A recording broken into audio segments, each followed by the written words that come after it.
নারায়ণগঞ্জ থেকে সরাসরি যুক্ত হচ্ছেন সহকর্মী রাশেদুল ইসলাম রাজু। কথা বলবো রাজুর সঙ্গে। রাজু, এত মর্মান্তিক একটি ঘটনা, ঘুমের ভেতরে আগুনে পুড়ে 5 জন নিহত, 5 জনের বাড়ি নারায়ণগঞ্জ, একজনের অন্য জেলায়। আসলে স্বজনরা কি বলছেন? তারা নিশ্চয়ই ভাষাহীন।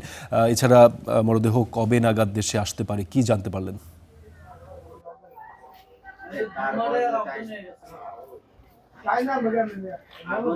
ফারদিন, মূলত আজ 3:30টার দিকে এই মর্মান্তিক ঘটনা ঘটে দক্ষিণ আফ্রিকায়। ঘুমন্ত অবস্থায় সবাই মৃত্যুবরণ করেন, এমনটাই জানিয়েছেন এখানকার স্বজনরা।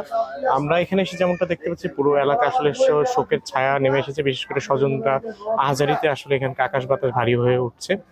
আর স্বজনরা যেমনটা জানিয়েছেন যে গতকাল পর্যন্ত তাদের সাথে যোগাযোগ করতে পারলো, আজ সকাল থেকে তাদের সাথে যোগাযোগ করতে পারছে না। পরবর্তীতে তাদের সহকর্মীদের কাছ থেকে মৃত্যুর খবরটি জানতে পাই। আমি এখন বর্তমানে যে স্থানটি রয়েছে, এটা হচ্ছে নিহত 6 বাংলাদেশেরই একজন নিহত ফাইমের বাড়িতে এসে এখানকার ফাইমের যারা স্বজন আছে তারা যেমনটা জানালেন যে 11 বছর ধরে তিনি দক্ষিণ আফ্রিকায় বসবাস করছেন এবং তিনি দেশে এসেই তিনি বিয়ে করার কথা ছিল, তবে এর আগেই তিনি মৃত্যুবরণ করেন এবং কোনোভাবেই এই মৃত্যু আসলে মেনে নিতে পারছেন। আমি এখন তার বাড়ির যে আশেপাশে দেখতে পাচ্ছি, এখানে অনেক মানুষের আমরা এখানে ভিড় আমরা লক্ষ্য করছি।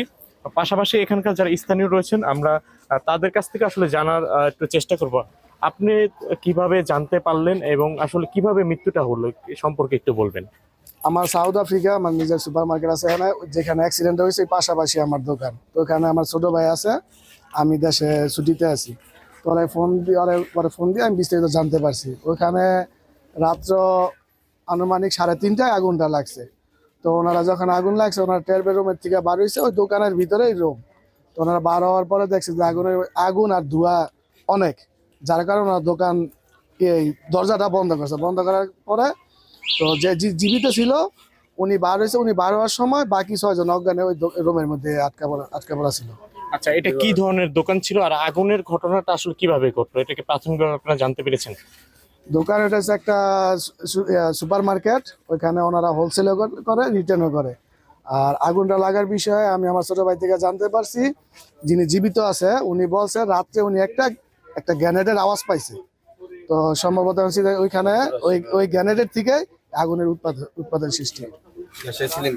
যেমনটা শুনতে পাচ্ছিলাম আর কি, যে এখানকার যারা স্থানীয়রা আছেন বিভিন্ন বিভিন্ন কথাই বলছে আসলে কি কারণে, তবে এখনো পররাষ্ট্র মন্ত্রণালয় থেকে বিস্তারিত জানায়নি এবং জেলা প্রশাসকও বলেছেন যে এর বিস্তারিত এখনো তারা জানতে পারেনি। পররাষ্ট্র মন্ত্রণালয় থেকে জানার পর তারা আসলে এই সম্পর্কে আসলে বিস্তারিত জানাতে পারবেন। ফারদিন, এই ছিল আমার কাছে নারায়ণগঞ্জ থেকে সবশেষ তথ্য। ধন্যবাদ রাজু আপনাকে। দর্শক, সাউথ আফ্রিকায় নিহত 6 জন যারা আগুনে পুড়ে মারা গেছেন ঘুমন্ত অবস্থায়, সে বিষয়ে 5 জন নারায়ণগঞ্জ থেকে রাজু আমাদের সে বিষয়ে বিস্তারিত তথ্য জানাচ্ছিলেন।